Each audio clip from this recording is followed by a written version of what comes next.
Muito bem, irmãos, quero cumprimentar os irmãos com a paz do nosso Senhor e Salvador Jesus Cristo, essa pessoa maravilhosa que é Jesus, que tem nos ensinado e tem mostrado para o ser humano um projeto muito diferente daquilo que tem sido proposto aqui na Terra. A palavra de Jesus, ela foi tão importante que até hoje estamos falando a mesma palavra aqui. E ela transformou a vida de milhões de pessoas. Mas a Bíblia diz que quando Jesus viesse, ninguém ia suportar a palavra dele. Infelizmente, o ser humano, ele gosta de mentira, ele gosta de novidade, não se satisfaz com o que tem, não dá valor àquilo que ele já conquistou, ele luta pela conquista, mas quando ele conquista, ele não dá mais valor. E anda no caminho da hipocrisia, da ilusão, usando a sua força, o seu poder, para criar um mundo de falsidades e mentiras, que são contrárias à própria essência de qualquer ser humano. Nós, quando somos chamados por Deus, que temos a oportunidade de conhecer esse projeto de Deus, nós temos que prestar bastante atenção, porque Deus nos chama para adquirir conhecimento. Por isso que lá no livro de Oséias, no capítulo 4, no versículo 6, lá no Velho Testamento, Deus fala assim, olha, o meu povo foi destruído. Olha, presta atenção, irmão, foi destruído. Aquele povo que desejava ser feliz, que estava achando que lá no futuro ia tudo ser maravilhoso, tudo dar certo, esse povo foi destruído. Por quê? Porque lhe faltou o conhecimento. Por falta de conhecimento. Porque tu rejeitastes o conhecimento, também eu te rejeitarei. Olha só, Deus, ele rejeita aquela pessoa que não aceita o conhecimento que ele traz para o ser humano. Diferente de trilhões e quaquilhões de seres que existem na Terra, o homem é o único que tem raciocínio lógico e que Deus prepara ele para viver em um caminho diferente do animal. O animal vive pelo seu instinto. O animal vive pelo seu instinto.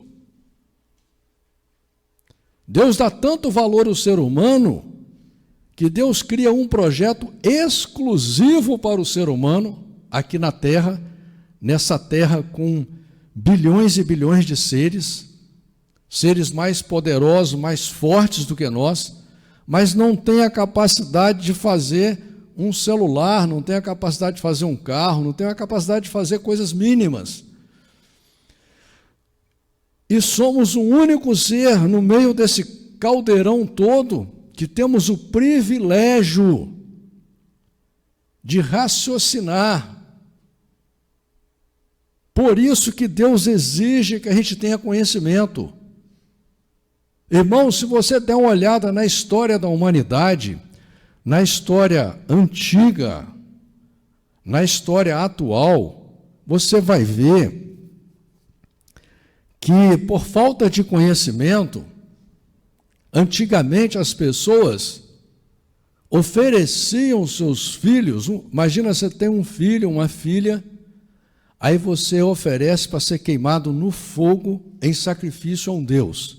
Olha que absurdo o ponto que o pensamento do ser humano chega, que a ignorância. Se o cara quer oferecer um ser humano para sacrifício, então por que ele não vai? Por que o sacerdote lá que está fazendo, por que ele não pula no fogo lá? Por que ele não se sacrifica? Porque ele sempre tem um trouxa que vai fazer isso por ele, né? Um tolo que vai fazer isso por ele. E você vê que o homem de antigamente ele tinha tão pouco conhecimento, ele era tão ignorante, tão tolo, que muitos eram canibais, comiam carne humana. Aí você pensa assim, mas agora não, agora o mundo evoluiu. Estamos no século 21, internet, água encanada, luz elétrica, escolas, o mundo evoluiu. O mais triste é isso, irmãos, que apesar de toda a ciência trazida ao mundo por Deus, todo o desenvolvimento, ainda há no mundo pessoas que comem carne humana. Ainda há no mundo pessoas que sacrificam seres humanos. Ainda há no mundo pessoas que sonham em casar, conhece o seu cônjuge, fica alucinadamente apaixonado, dá sua vida por aquela pessoa, faz um projeto de casar com aquela pessoa, de ter filhos, de ter uma casa, consegue tudo isso, mas por falta de conhecimento, porque deixa a tolice tomar conta do seu pensamento, acaba com a sua própria mão destruindo tudo isso. É o que a gente vê aí, né? Cônjuges matando cônjuges, pais matando filhos, filhos matando pais. E isso acontece por quê? Muitas pessoas dessas, em determinadas áreas, têm muito conhecimento. Às vezes a pessoa é um médico, 20 anos de medicina, né? Ficou anos numa faculdade, ficou anos se especializando, praticou anos, sentindo ali o que é a vida, o que é a morte, tem tudo para ser feliz no casamento, não lhe faltou conhecimento na área de medicina, não lhe faltou conhecimento na área de relacionamento com pessoas, mas faltou conhecimento de Deus. Aí vai lá e mata a esposa, mata o marido, mata o filho.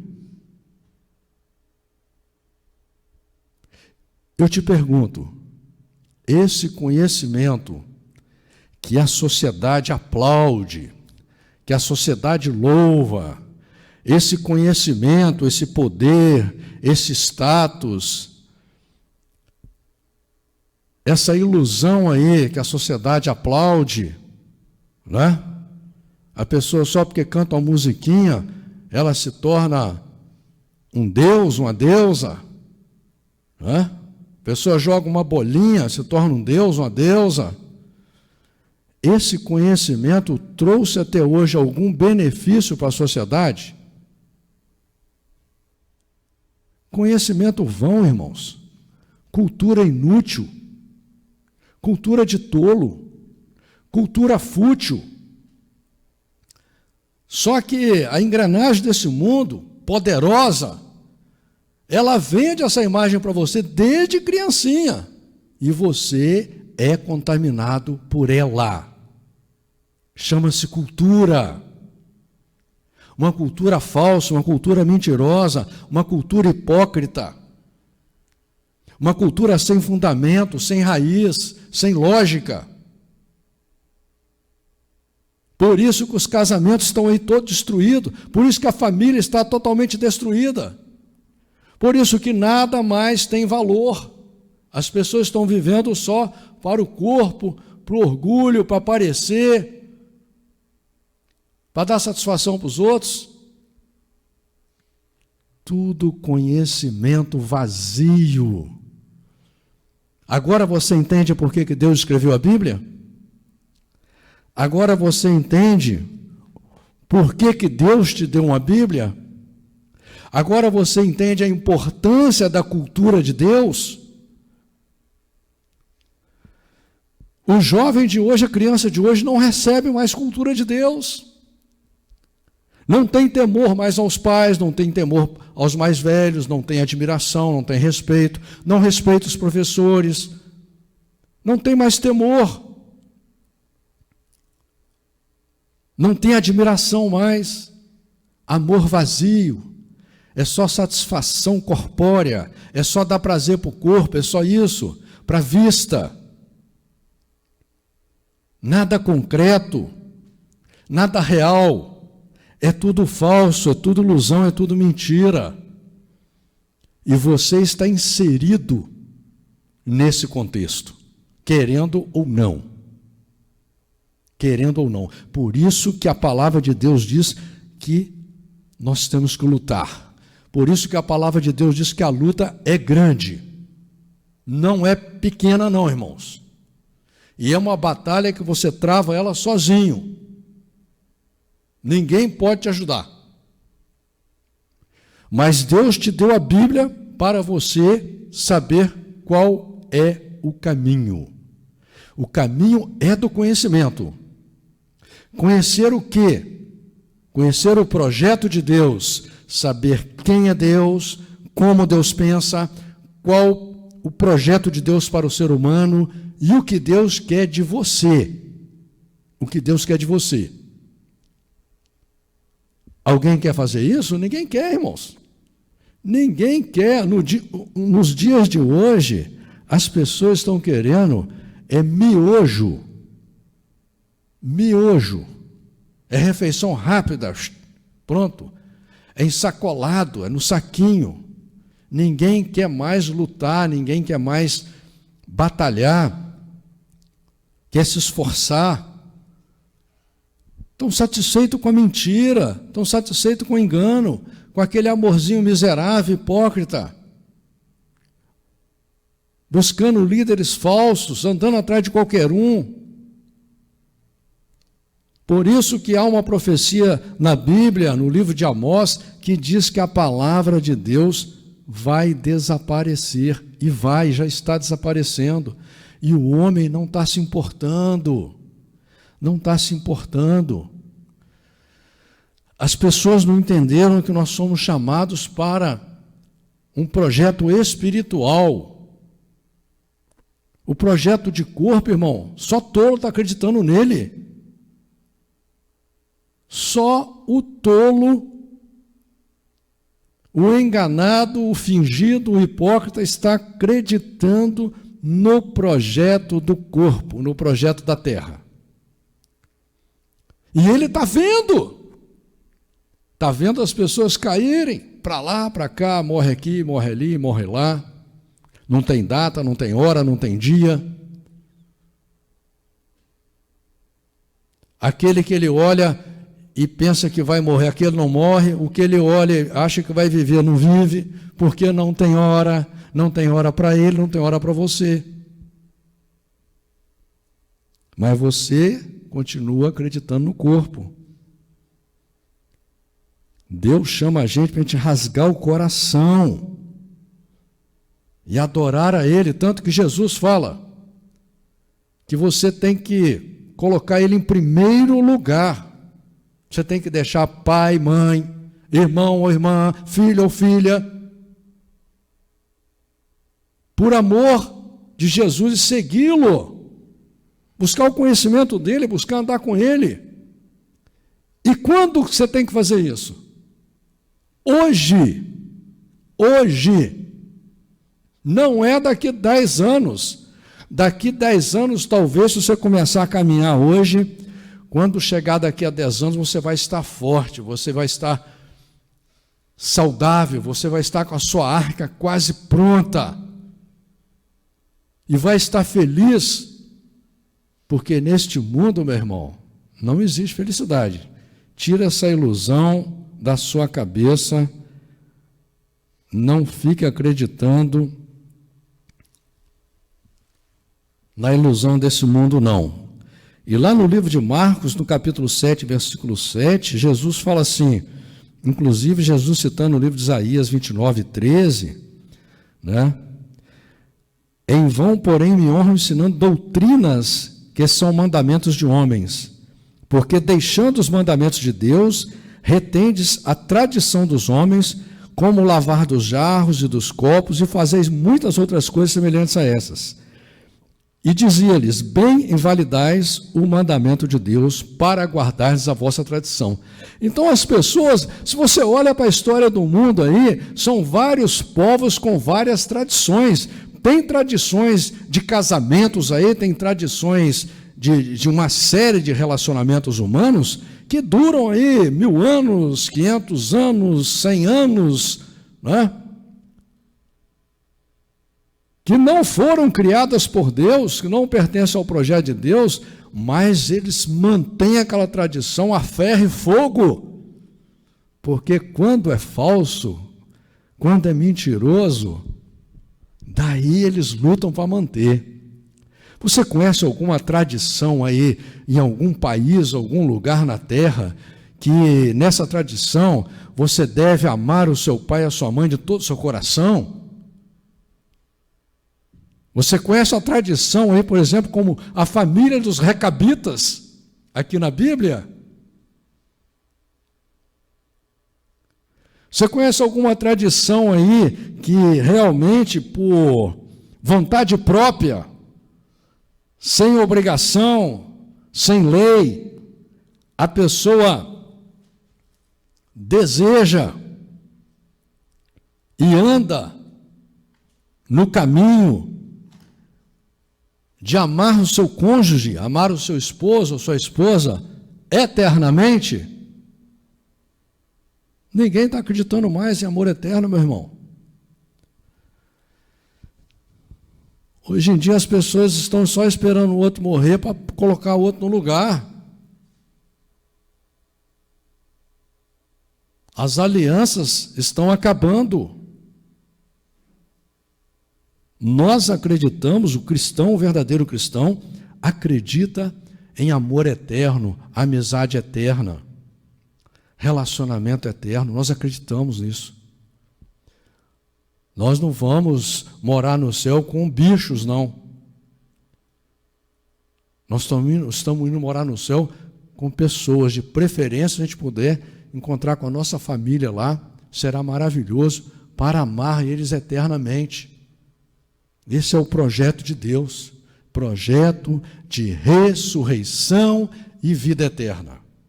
Amém, irmãos? Estamos lendo o livro de Êxodo, no capítulo 25, que diz a palavra do Senhor assim.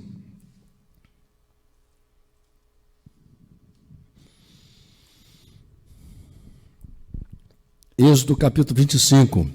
Então falou o Senhor a Moisés, dizendo: fala aos filhos de Israel que me tragam uma oferta alçada, de todo homem cujo coração se mover voluntariamente. Dele tomareis a minha oferta alçada.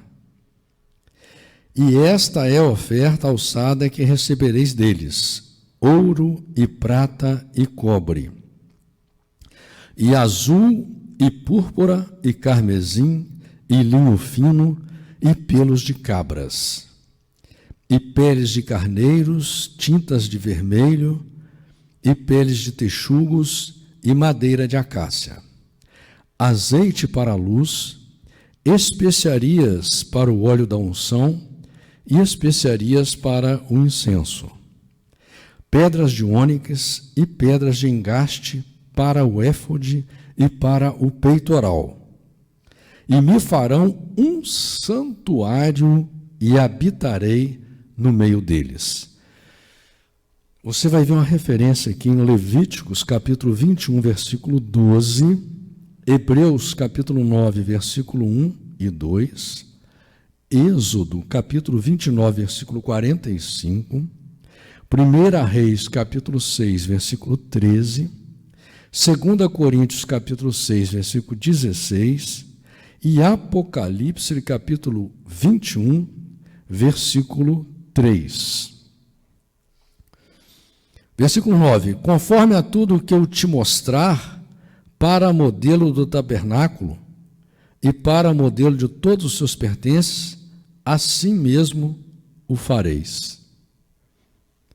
Também farão uma arca de madeira de acácia, o seu comprimento será de 2 côvados e meio, e a sua largura de 1 côvado e meio, e de 1 côvado e meio a sua altura, e cobri-la-á de ouro puro, por dentro e por fora a cobrirás, e farás sobre ela uma coroa de ouro ao redor, e fundirás para ela 4 argolas de ouro, e as porás nos 4 cantos dela, 2 argolas num lado dela, e 2 argolas no outro lado. E farás varas de madeira de acácia, e as cobrirás com ouro. E colocarás as varas nas argolas, aos lados da arca, para se levar com elas a arca. As varas estarão nas argolas da arca, não se tirarão dela. Depois porás na arca o testemunho que eu te darei. Também farás um propiciatório de ouro puro, o seu comprimento será de 2 côvados e meio, e a sua largura de 1 côvado e meio. Farás também 2 querubins de ouro batido os farás nas 2 extremidades do propiciatório. Farás um querubim na extremidade de uma parte e o outro querubim na extremidade da outra parte. De uma só peça com o propiciatório, fareis os querubins nas 2 extremidades dele. Os querubins estenderão as suas asas por cima, cobrindo com elas o propiciatório. As faces deles, uma defronte da outra. As faces dos querubins estarão voltadas para o propiciatório. E porás o propiciatório em cima da arca, depois que houveres posto na arca o testemunho que eu te darei. Você vai ver uma referência aqui, irmãos, em livro de Êxodo, capítulo 26, versículo 34, Êxodo 40, 20, Deuteronômio, capítulo 31, versículo 26, 1 Reis, capítulo 8, versículo 9, e Hebreus, capítulo 2, versículo 4. Olha que interessante aqui, irmãos, muitas igrejas dizem, que não tem problema fazer imagens, porque Deus mandou fazer 2 anjos, 2 querubins para botar em cima da arca. E também Moisés, Deus mandou ele fazer uma serpente, aquela serpente, quando uma serpente, fez uma serpente de metal, colocaram o nome dela até de Neustã. Quando uma serpente te mordia, você olhava para aquela serpente de metal, você era curado. E aí, o que acontece? Você não vê aqui em nenhuma parte Deus mandando alguém pedir alguma coisa para esses anjos. Você vê? A Bíblia fala de anjos, anjos de Deus, a Bíblia inteira. Em algum lugar a Bíblia pede para você pedir alguma coisa para um anjo? Quando o povo começou a olhar para aquela serpente e querer santificar ela, ia destruir ela. Porque a adoração é só a Deus, pedir é só a Jesus. O único intermediário entre Deus e o homem é Jesus. não há outro. Colossenses 3,16, tudo, se não me falha a memória, 3,16 ou 17. Tudo quanto pedirdes por palavras ou por obras, fazei em nome de Jesus. Não é em nome de nenhum santo, nenhum querubim, nenhum anjo. E o interessante aqui também, irmãos, nesse relato que nós estamos tendo aqui, que quando Moisés está lá no monte com Deus, ele faz o projeto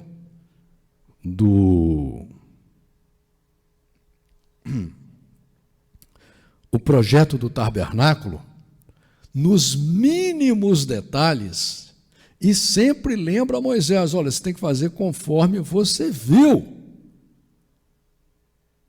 Então isso mostra para nós, primeiro, quem escreveu a Bíblia aqui foi Deus. Quem deu todos esses versículos, essas mensagens, essas regras, esses números aqui foram Deus. Muitas pessoas iludidas acham que alguma coisa na Bíblia não foi dita por Deus. Acham que salmos são poesias, né? Eclesiastes são poesias, são apenas poesias. Não, um servo de Deus resolveu fazer uma poesia. Tudo tem sentido, tudo que está na Bíblia tem sentido espiritual, real, né? Muitos são profecias profundas, importantíssimas, são revelações que Deus já estava dando para os servos dele naquele tempo. Então, a gente tem que prestar muita atenção, porque o homem, ele pega versículos bíblicos isolados para confundir a cabeça das pessoas, para criar suas doutrinas e para levar cativo aqueles que não querem lutar pelo seu próprio conhecimento. Versículo 22. E ali virei a ti e falarei contigo, de cima do propiciatório, do meio dos dois querubins que estão sobre a arca do testemunho, tudo o que eu te ordenar para os filhos de Israel. Então você vai ver uma referência aqui lá em Êxodo 29, 42 e 43, Êxodo 36,